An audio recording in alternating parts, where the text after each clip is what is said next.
I wanted my life to look a certain way because I thought that's okay. If I'm doing this kind of job and hanging out with these kind of people, that's what it should look like. And now I really don't care. Yeah. I really don't care because I'm like so happy and I'm like so at peace with so much less. I wish I would have done it sooner. I wish people would realize that like your life doesn't have to look like you think it should based on other people's opinions.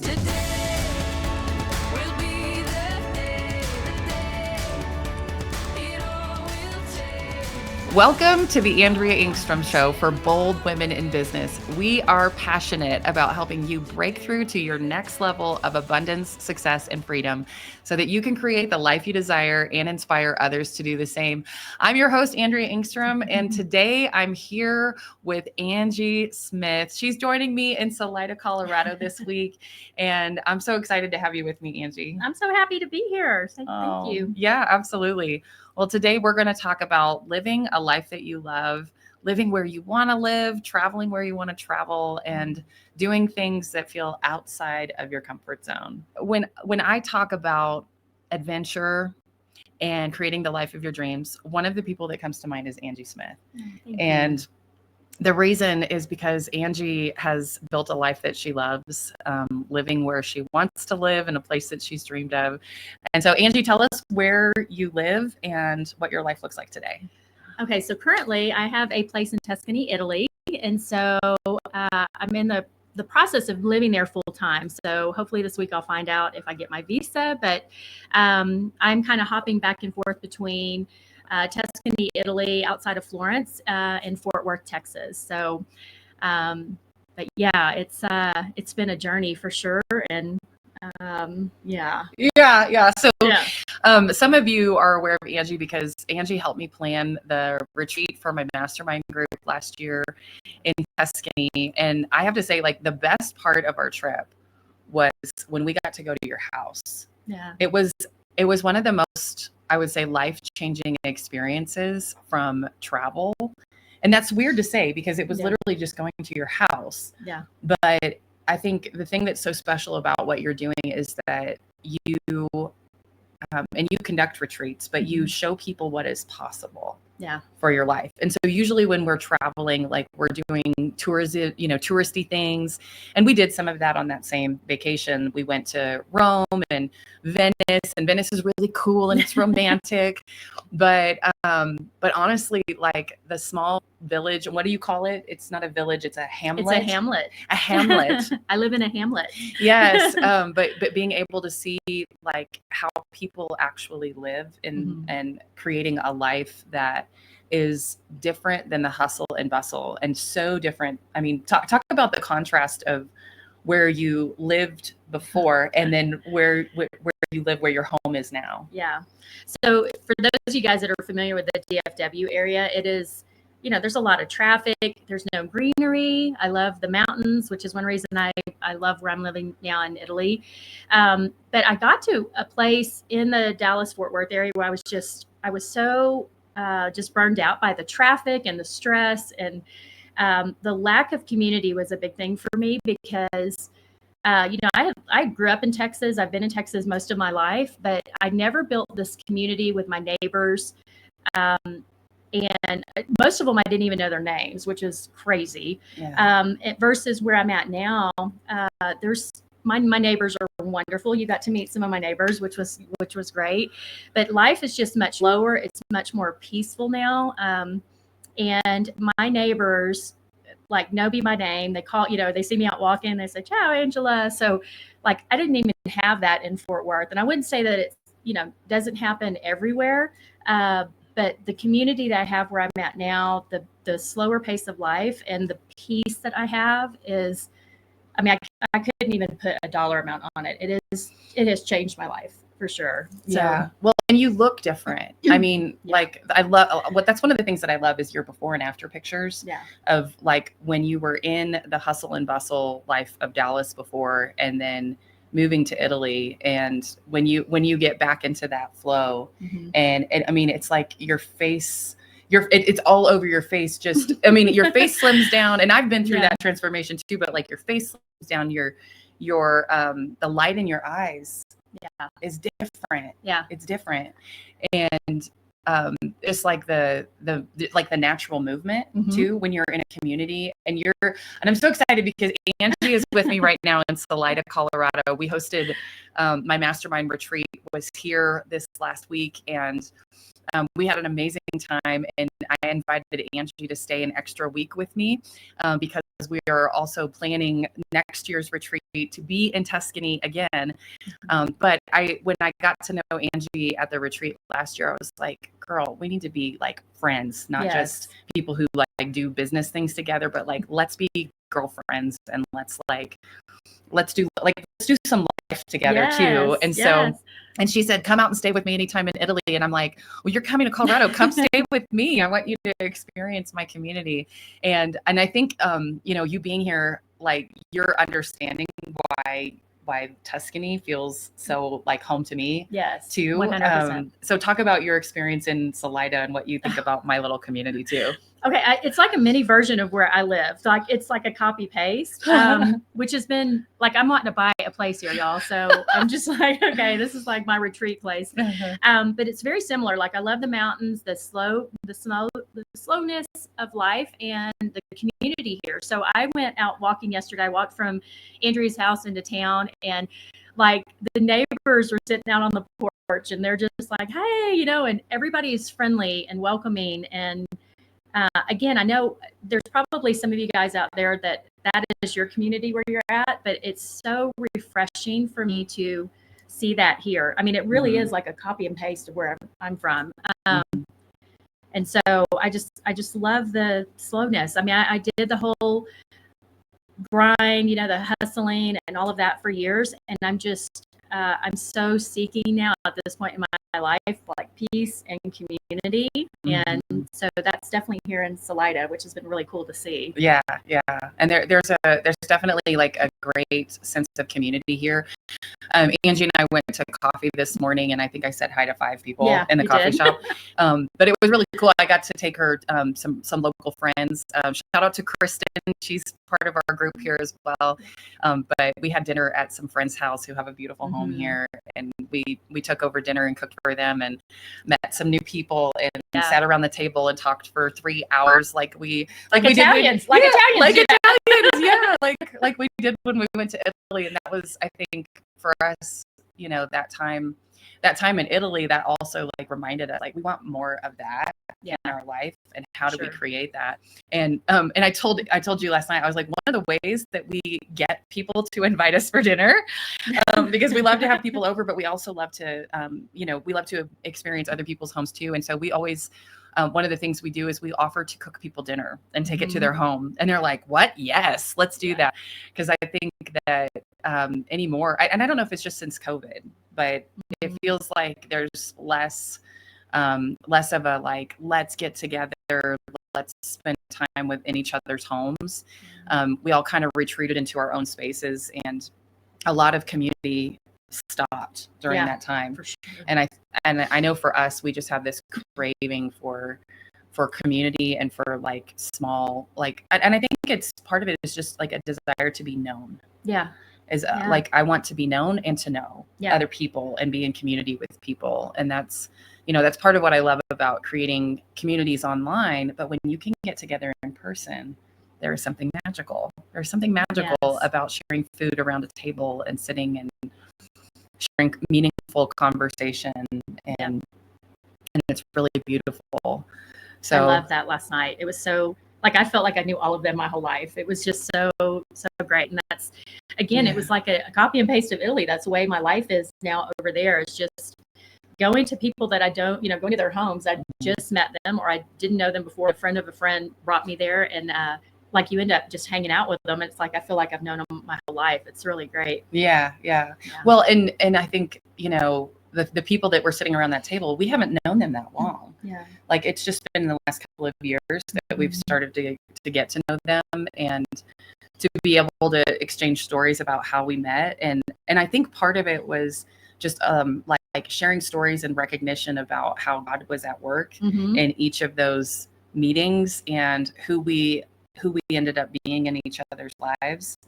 And and just giving God the credit for that, I think was really cool too. Like there's people that you meet in your life and it's maybe a coincidence, but I think God brings us to places to meet people because either they need to meet us or we needed to meet them.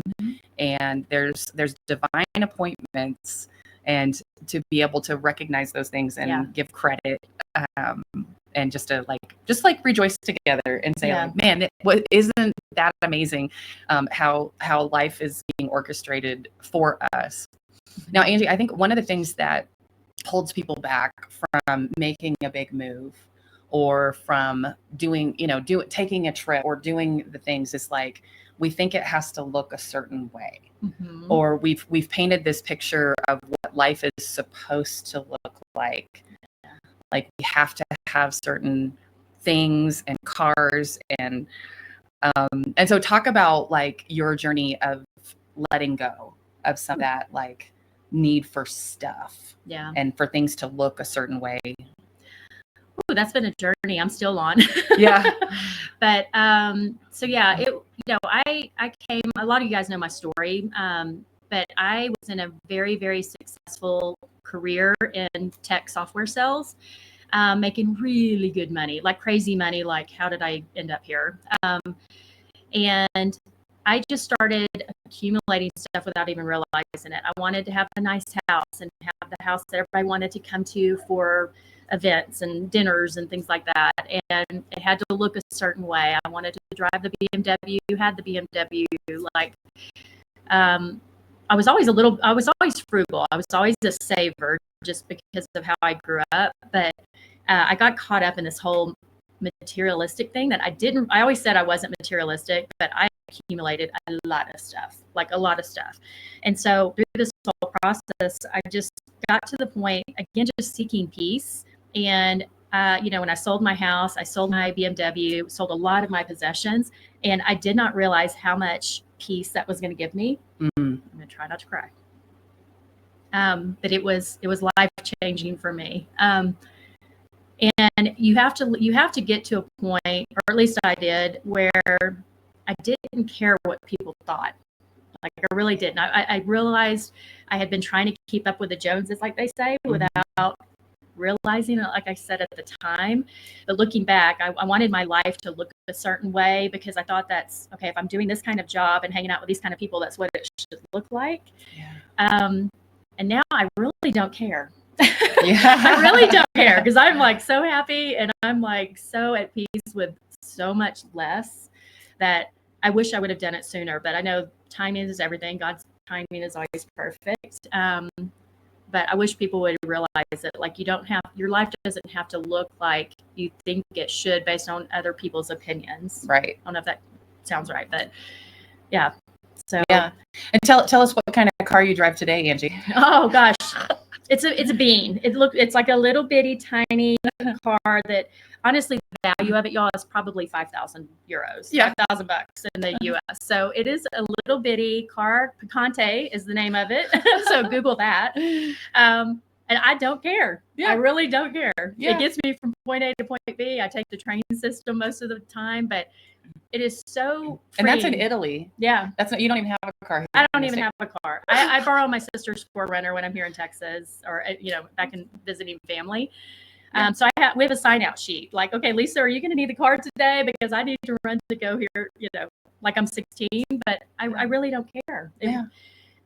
So you don't need all the things to make you happy if that's where people are at. I think you're going to find a lot of freedom and letting things go. And so I have this whole thing I shared with everybody at the retreat. Like, I feel like God is taking me to zero. I felt that in quiet time. I heard that phrase very, very specifically. I'm taking you to zero. And so I still have a storage unit I have to get rid of because I've been hanging on to things. Thinking, okay, what if I don't get a visa? What if I this or that? And to me, that's telling the Lord that I'm not trusting his plan in this whole Italy thing. So I got to deal with that still and get rid of some things that I've been hanging on to. And I feel like I'm at the point now to do that and give it to somebody that needs it more than me, because it's just sitting in a storage unit for 2 years. Yeah. So Yeah. And, and we have made a big move here to Salida we moved here about 4 years ago. And it was when we got into real estate investing and decided that we were going to live where we wanted to live and where we felt like we were supposed to be, instead of it having to look like what everybody expected of us. And we were buying properties in Kansas. And so, of course, when we were deciding to make a move, I think everybody expected that we would buy a house. And of course you own the house you live in, because that's how I was raised and that's what we were taught. And when we looked at property out here, we just said, mortgages are really expensive in that community, and we can own property elsewhere, but we could rent something here. And what if that's what life looked like? What if we were okay with just doing what we can do? And then we ended up, being able to buy a property here, and now we're selling that property, and then we rented something else, and we're just we're just going with whatever feels like the next right step to have life look like we want it to, and to keep it simple. Because, I think I spent years writing on lists that I want to have, multi-million-dollar properties and a dream house, or that it had to be mine, and it had to look a certain way. And, and I would put dream vehicles on my vision board and stuff like that. And I was like, the stuff is not the thing that fulfills my life. It's experiences, and it's being, 100%. It's being where we want to be with who we want to be with, and having freedom, and the freedom to be able to go where we want to go and do what we want to do is more valuable than having stuff that feels like we have to stay there because the stuff is, I think you can own stuff, but stuff can own you. Oh yeah. Yeah. And so that's been, I think, for us, part of the journey also is realizing that we value experiences over stuff, and we value being able to be obedient and nimble more than feeling like we have this anchor. And I call it an anchor, and some people would say an anchor keeps you steady, and an anchor also weighs you down. Yeah. And so your stuff can own you versus you owning your stuff, just like your business can own you instead of you own your business. Yeah. So just being really aware of what do I really want my life to look like, and making sure that we're not making decisions moving forward that put us in a place where we can't have open hands for whatever God has next for us. Right. Because when you're holding on to so many things that's the closed hands energy. When I'm holding on to things and I feel like I have to hold on to it and keep it and pay for the storage unit every month, and it takes up that mental space. And we've been through that process over the last few months too, of letting go of storage units that are in our old community, just like you have. We were we got to let it go, because we're just going to be wherever God has us right now, and we're just going to let go of this idea that we, if he wants us to be back there, then we'll go back there and we'll replace stuff if we need to replace stuff. But we're not gonna let stuff own us anymore. Right. And so I think that's part of this whole thing, y'all, is open hands energy. Is just saying what's the dream that God's putting in my heart, and how do I keep myself available to listen and take a next step for wherever he has me next. And there's this open hand thing is freedom. Yeah. That's where freedom is just saying, whatever you have next for me, God. Yeah. And I'll say, even though I've downsized my life, we're still got big goals. I'm going to have a villa in Italy and do big things. So I don't want, it's for those things. I don't want people to think if you have a nice house or a nice car, that it's bad. I'm definitely don't, because I have big dreams and I want to get back to, maybe not the car. I really don't care about the car anymore, but I want to be able to get back to that point whenever God feels like it's time to be able to bless other people. I mean, that's really my motivation now, rather than buying all the things. I'm like, Lord, bless me so I can just give it away so much more than I did before, because it's not about me making the money to keep a certain status. It's about, I I can't remember the term. You've had terms for it. Just like, I want to anonymously bless people. Yeah. Like abundantly.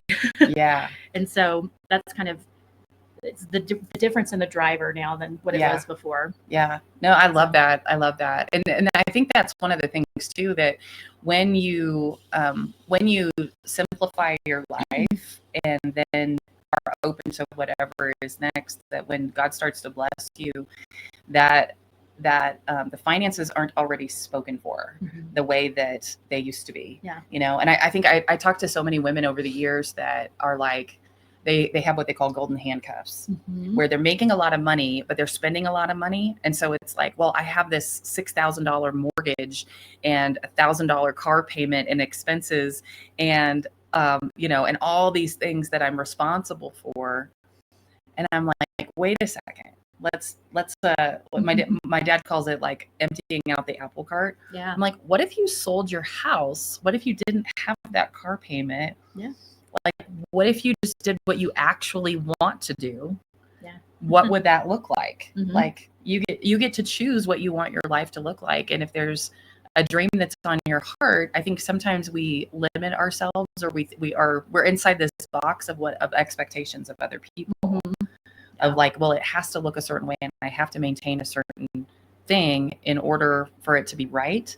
But what if that wasn't the case? And there's a scripture that's and y'all know it. It's the prayer, and it's like, give us this day our daily bread.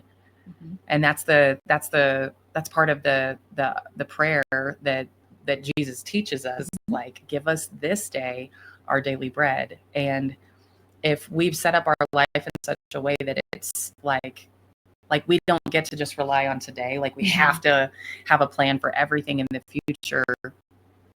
And I'm not saying that like you have to sell everything that you own just to like simplify, but I think so many people live their whole life and then die without doing the thing that they dream of because they are stuck in a box of what other people expect them to do, or what they thought their life was supposed to look like. And what if that wasn't the case? What if that wasn't how it has to be? Right? Yeah. That makes me sad. I hope that for you ladies, like, I will say there's coming from the work that I used to do, I was surrounded by it with people with like living in these huge houses, having all the things. And I can tell you there's so many people that when you peel back the layers, it may look a certain way on the outside, but let me tell you, when you peel back the layers, they're unhappy. They are so absolutely in debt. And like the whole golden handcuffs things, it's a real thing. And but outside, you're like, man, I wish I had their life. They've got it all together. They're going on these amazing vacations. And I think more people behind that picture, there's a lot of stuff underneath that's going on that people don't realize. So, yeah. Talk about how you got to a decision of clarity. And we've talked about this before, and we called it the leap of faith.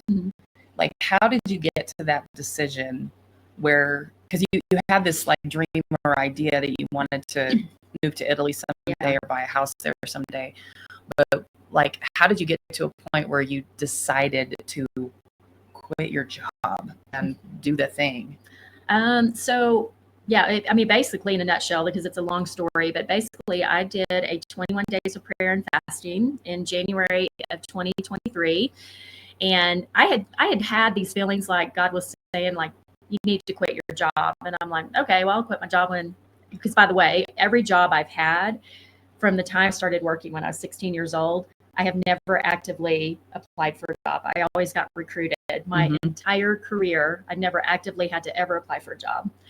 And so I'm like, okay, well, somebody's going to come and recruit me, and then that's my cue to leave.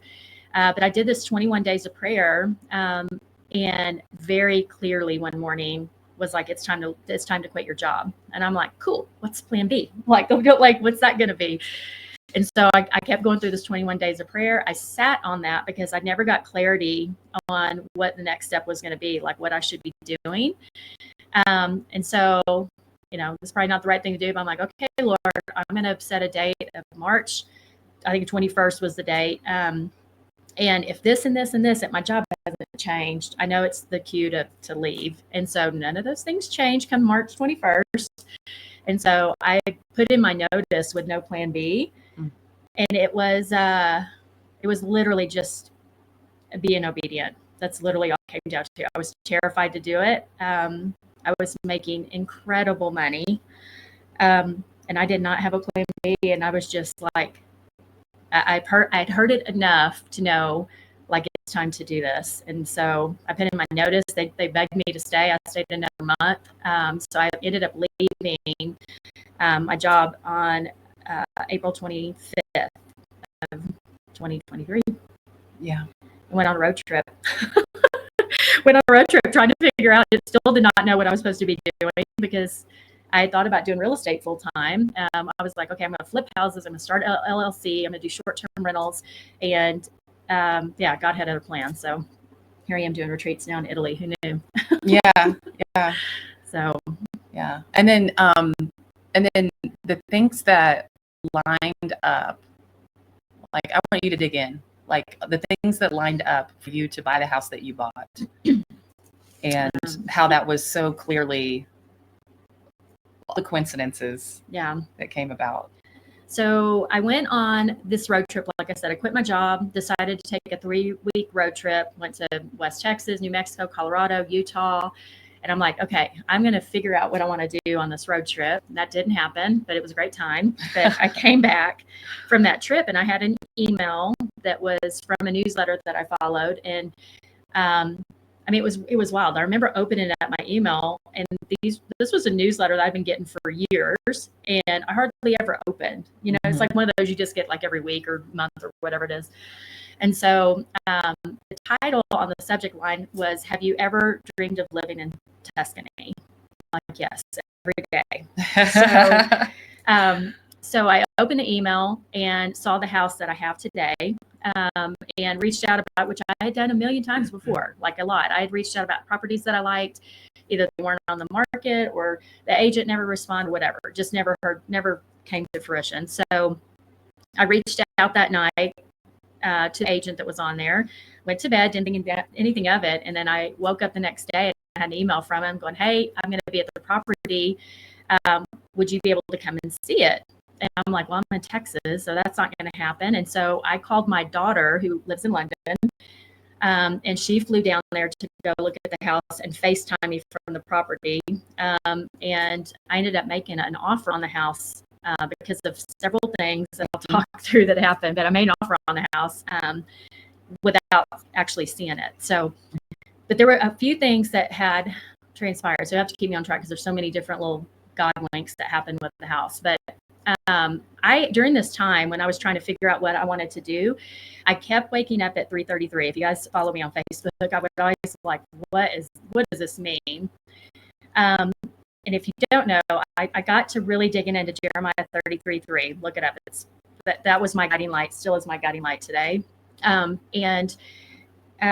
kept like 4 days in a period of 7 days in 1 week. I woke up at 3:33. And so my daughter gets into Florence. She's going to go look at the house. And she's like, "Mom, you're not going to believe this. I can't take a picture, but you're not going to believe this when I tell you. Let me get off the exit or whatever." And she said, "The exit to your house is 3:33. I was like, wow, that's cool. Incredible. And I hadn't bought it or anything. I hadn't even seen it yet. But she's like, the exit to the house is 3:33. And I was like, wow, that's really neat. And so she gets to the house, and I didn't know that there was land attached to the house. I thought I was just buying a house. And so we do the walkthrough of the property. And then I hear my agent tell her, well, let's go out. I'm going to show you the olive grove. I'm like, okay. She's like, Mom, did you know that you have land? And I'm like, no. And I've got to backtrack because so I had that 21 days of prayer in January. Mm-hmm. And then in February, I'm like, okay, I'm going to start my LLC. And I named my business Olive and Pine. And so for a couple reasons: olive, because I love Italy and because of the significance of the olive branch in the Bible, and pine for like pining for something new. And I love the mountains. And so boom, created the LLC, didn't think anything else of it. So she's going through the property, and he's like, yeah, there's olive trees. You've got 31 olive trees. And I'm like, oh, cool, like you say. Cool. I was like, oh, that's really neat. And so she's walking around, and she turns the phone around and zooms down at the ground, and there are pine cones, like piles of pine cones everywhere. And I hear Marco say, yeah, you're backed up to a national forest, and it's full of pine trees. Yeah. And I'm like, okay, like, what is going on? This is wild. And we got to laughing because, she's like, that's really cool. My daughter's like, that's really cool. And I said, oh my gosh, the only thing that would make this better is if I heard church bells, because I love, if you guys follow me, anytime I travel anywhere, I love the sound of church bells.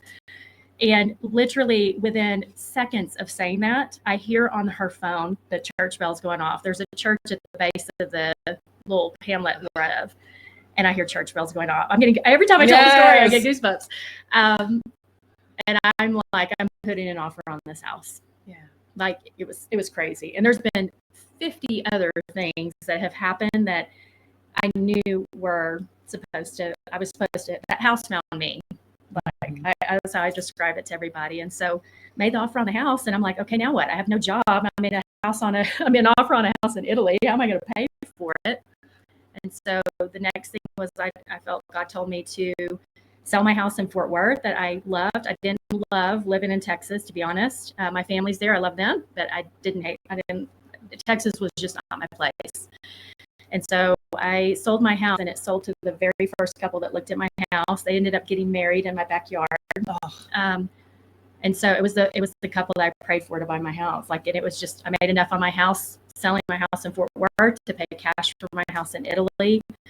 I mean, there's no denying, like, I was supposed to be on this path. Yeah. So that was a very long-winded way of explaining. No, I love it. I love it. It's such a great story. And I think any step along the way, you could have let fear take over, or what some people would call being practical, and just said, well, maybe someday, or you could have put parameters and said, God, you have to show me how I'm going to make money first before I will be obedient, or before I will do the thing that I feel like I'm supposed to do, or that you're telling me to do.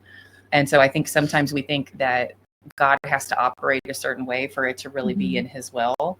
Like, it has to feel safe and secure. And, but I think it's so beautiful that, like, every step of the way, there was confirmation that this is the right direction. And so we, sometimes we call those green lights. Yeah. Like, we just look for those green lights. And I think a lot of us, instead of looking for green lights, we're looking for red lights. We're like, oh, if that doesn't work out, then it's not for me. Or if that doesn't exactly align, then it must be not for me. I must have heard wrong, or, the desire in my heart isn't actually for me. It's, for someone else, or like, as if God's put a desire in your heart to torture you for the rest of your life. Like, no, he is good. And I will say, like, there's definitely moments of fear, but I've grown in this whole season, because people know my story. Like, my last job, I was on anxiety medicine. Like, I was a mess. I was an absolute mess. I was dead in my eyes when you were talking about the light in my eyes. But like when I was going through this process, when I would get fearful, I was like, Lord, you've got to make this next step for me so blatantly obvious that I have to take it. And so I don't know, that's just my relationship with the Lord, because I'm like, I can't figure this out on my own. You've got to, like, everything that as I've shared with you guys that's happened has been like, I've prayed very clearly, like, Lord, bring me a buyer that I know will love this house as much as me. Lord, I have to make money on this house to be able to buy this one in Italy. Like, I need it to happen by August, because I've got to make the next payment on the house by August. And I closed on my birthday, August 25th of 2023.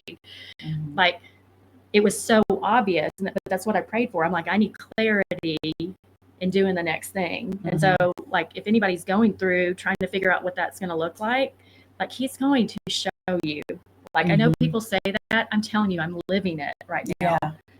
He will absolutely show you, but you got to do what he's telling you to do. Yeah. You know, it really is obedience. And it's like, it may not make sense. Trust me, walking away from my job did not make sense to me.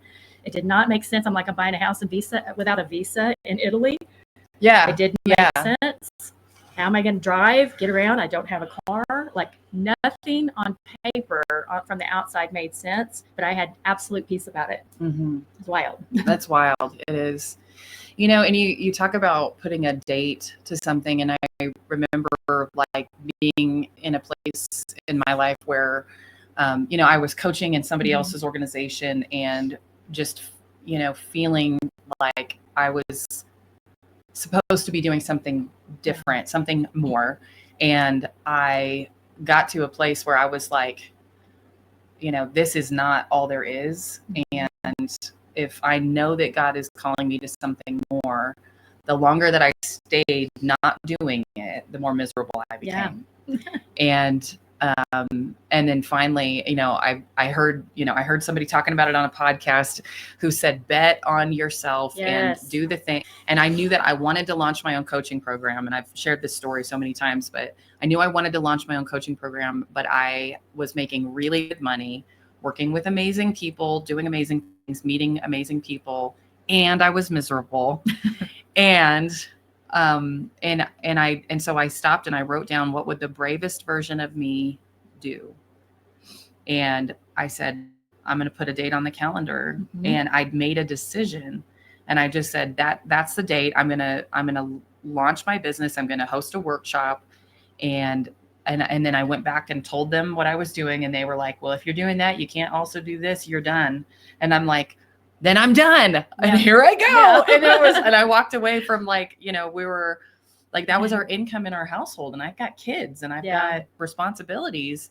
And I'm not saying that everybody should just quit their job. And that's not what I'm saying, but I'm just saying that if you are clear in your spirit that is what you were supposed to do, and you're in prayer about it, and God tells you and gives you a clear message, that the longer that you stay in a place of resistance, and I will call it disobedience. Yeah. Like, if you know that God's calling you to do something and you're not doing it, the depression, the anxiety, the misery compounds. And, you know, for us, one of the things that was important during that season of our life is that we said, like, what can we do to keep our bills low? What can we do to scale back? What can we do to let go of things that may hold us back from running with that clarity, and not take on additional, you know, responsibilities financially or whatever? Like, we didn't go out and buy a new vehicle the month before, or, you know, we just said, let's just be obedient and do the thing, and just see what happened after that. And y'all know that story. Like, it just, it was a clear word, and we took a clear step, and it all worked out. But I think during that season, and I had a similar experience when we got into real estate, like, during that season of uncertainty is where faith grew the most. Yeah. And I think that's sometimes the thing that God is calling us to, is to, like, just step into a next level of faith. And it's not even about where you live and what you do for a living and all those things, but it's just God wanting you to rely on him at a next level and to become who you need to be in order to do what you're supposed to do in the future. And the lessons that we learn through that process are transforming us into who God really has us to be, so that he can use us at the next level in the future. And so that situation, or that thing that we're called to, may not even be the end game. We're like, oh, and then God called me to this, and then that was it. It was like, no, that was literally like a micro stepping stone of the journey. And we don't even know what is next. Yeah. And that's the cool part too, is like, I truly believe this, that God has bigger dreams for us than we can possibly dream for ourselves. Yeah. And so when we write lists of what we want to do, and we make vision boards, and we set goals and all these things, I think sometimes he's like, oh, that's nice. Yeah, sweet little Angie wants to live in Italy. But in the background, God's saying, I have a plan for you that is greater than you can possibly dream for yourself. And if you'll just take that step of obedience and be faithful with small things, that he wants to show us something bigger. Yeah. And and God doesn't operate from a place of like the amount of money that's in your bank account today. Like he has all of the resources and riches in the world, and his people at work in all different ways. And I think if we limit our dreams to what we can see today and what is possible on paper with the resources that we have. And Angie, would you mind sharing what happened when you shared your dream at the retreat this weekend? We all took turns sharing a dream, and Angie, you shared about like this desire to be able to serve. And would you share that, what that dream was? So I have to backtrack. So during this whole process of like, what am I going to do next? Leave my job, buy the house in Italy. Like I kept journaling, like trying to, because I've struggled, by the way, with always trying to understand like what my purpose was. Like, and my mom or my sister always tell me you were a good mom, And so I was like, okay, well, surely my purpose is more than just being a mom, I hope. And so I knew that there were 3 things tied to my purpose, or I feel like that it's tied to my purpose. One was Italy, one was real estate, and the other is single moms. So I raised my daughter primarily on my own. Whole story there. I'm not going to share that here today, but I was pretty much left pregnant before she was born, and just took care of her on my own for most of my life with the help of family and friends, because you can't raise a child alone. And so those 3 things have always been just like North Stars for me. Doesn't make sense. I mean, like I had this vision way before all this that's happened in the past 2 years. But my dream that I shared at the retreat was I have envisioned owning a villa, and I want to be able to bring single mothers over to Italy with their children. I'm going to try not to cry for 2 reasons, because I want single moms to know that where they're at maybe today is not where they're going to stay. So when my daughter and I were struggling, I lived in an apartment, and I remember the roof leaked in her bedroom when it rained. And it was where we could afford to live at the time. And so I would have never in a million years thought I would be able to do what I've done really throughout even the career that I had, like make that kind of money, buy a place in Italy. I just couldn't even envision that at the time. And so I know a lot of single moms are struggling just to like put food on the table.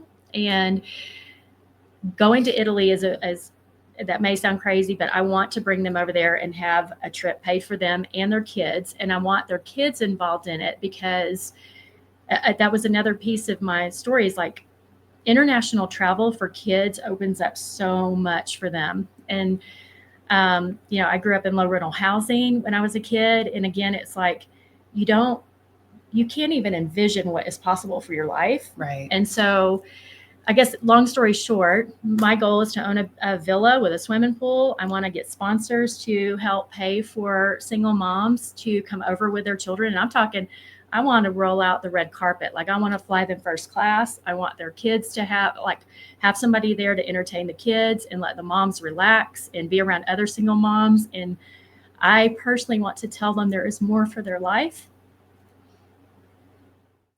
And where they're at today is not where they're going to stay, Yeah. So, yeah. Yeah. And what happened when you shared that in a room? And there was 20, like I think 24 of us in that room. And what happened when you shared that dream out loud? Oh my gosh.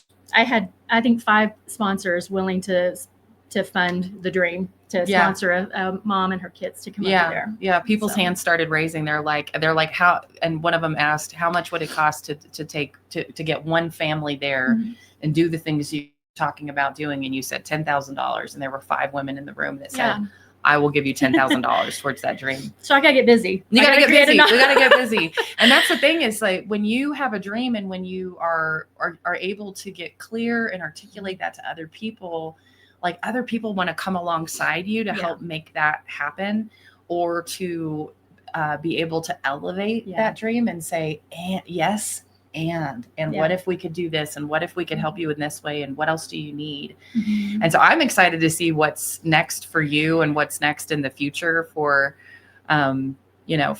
for being able to share your vision with more people. And I mean, Angie, I don't know, like Angie went through my coaches program, Bold Transformations, a little over a year ago, and has been building her following. And she's kind of taken a different path than a lot of us do, because you have a story and what you do to help people who also would love to move to Italy. Would you share just a little bit about like first of all, how many followers do you have on TikTok? Because that's happened in the last year or so, right? Yeah. So I've got about 50,000. 50,000. Yeah. Yeah. So I have 2 TikTok pages. One's Texas to Tuscany, and one is Olive and Pine, which is my business name, real estate stuff. So yeah, it's wild because I was not even going to do that. And my daughter's the one that she's like, Mom, you got to create a TikTok. Yeah. And I'm like, no. I'm going to stay on Facebook, Instagram. And what's crazy is I have pages on pretty much all platforms, but my TikTok took off like immediately. Mm-hmm. So, and that's where most of my retreat bookings come from, is from TikTok. Yeah. And so today you host retreats, you have a newsletter. If somebody signs up for your newsletter, what do they get, or what happens with that? So I've got, I do what's called Friday Finds on Fridays, where I list 5 properties. It's free, for my free subscribers, where they can go see properties throughout Italy that are for sale. And because I've done the process, like I know I can locate properties now either online, or I've got friends that are agents, so they'll send me properties to share online that are potentially good Airbnbs, or they're just good properties for the price, and they're in a good location, that kind of thing. You don't have to do a lot of renovations. So I do that on Friday, and then on Tuesdays I do bonus finds, which is for my paid subscribers, and there's additional properties there. Sometimes I'll share recipes or tips, or do interviews or podcasts, or I'll go live for my paid subscribers and that kind of thing on Substack, which is the platform I use. Yeah. And so I'm going to be adding a lot more things, which is why I'm here with you. Yeah. We're working on building out what else she has to offer. And it's super exciting. So if somebody wants to connect with you, or they want to sign up for your newsletter and learn more from you about the process of moving to Italy or buying property for an Airbnb, how do they connect with you? So the best way is my email is texastx2tuscany at gmail.com. So that would be the email. Follow me on TikTok. I do a lot. Most of my videos and lives and stuff are on TikTok. Or if you're just wanting to sign up for my newsletter, it's oliveandpine.substack.com. Awesome. Yeah. Oh, great conversation. Thank you so much for joining me today. Yes. I'm so happy to be here with you. Yeah, I'm excited. We've got a few more days together here, and I'm excited as well. Our story. Oh my goodness, you guys, before we go, we have to tell you what we did. Oh, this was funny. So this last weekend, I took everybody on a whitewater rafting retreat. Angie, how many times have you been whitewater rafting before this weekend? 0. So I had about 10 ladies that were on the retreat that I thought I was just planning a whitewater adventure. I was like, this is what we do out here. We go whitewater rafting. And 10 of the ladies were like, I have never done this. This is scary. Yeah. I'm like, oh, okay, cool. This is like team building adventure time here. But everybody, we made it through safe. It was a great time. And so Monday was Labor Day, and Angie and I we walked down to the river and we put our toes in. And we saw a few people floating down the river on floats, and they have these, like, we call them 2 bunners, where there's 2 people that can sit on the same like donuts that are connected, and then just like float down the river. So Angie and I rented one of these double inner tubes, and we make it down the river. And and the kids on the side are like, lean back. And so we made it down all the way, and we're like, yes, we did it. We did it. And then our second time down the river, we're like, okay, we got this. Yeah. Lean back. And we leaned back, and that dip down the river like sucked us in, flipped us backwards. Both of us rocked our head on a rock that's like at the bottom of the dip. Yeah, because we didn't wear helmets. We did not. You guys, wear helmets. Yeah, for sure. We both hit our heads. We come up and we're like under the inner tube, and I'm like, Angie, are you okay? And she's like, I thought I was dying. Okay, I thought I was like about to drown. It was scary. I was like, Andrea, let me get my friend. Right here. And I'm grabbing her and I'm like, you're okay. I'm okay. And then we get over to the sides where we can like stand up. The water's really shallow right now. And we stand up, and there's blood on my face and dripping down my neck. And I've like cut my head open on the back here. And like, I thought you needed stitches. I was like, oh my God, it's like pouring down your neck. It was scary. Gosh. I was like, oh my God. Yeah. We had an adventure. Yeah. And then we get back to the van. Like we're like, we'd only been down the river twice, and we're like, let's go eat pizza. Yeah. We were done. We got too cocky on the first time down. Like, we're like, all the people are like, well, hey, I didn't flip. We're like, we got this. We're got this. Yeah. No. So way too cocky the first time. No. So we just got out and ate pizza and like, licked our wounds, got some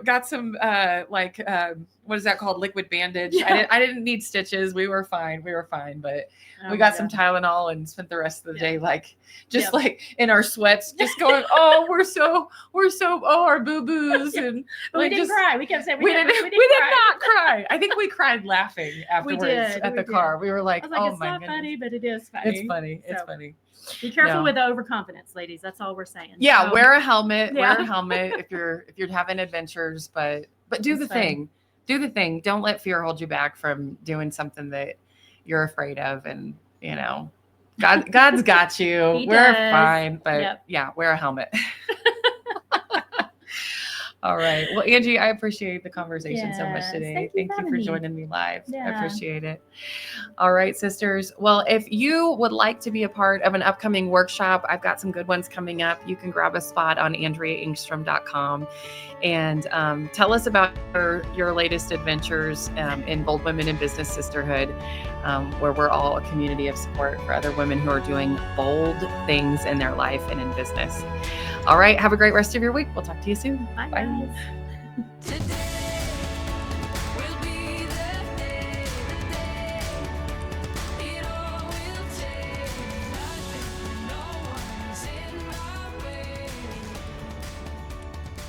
Today will be the day.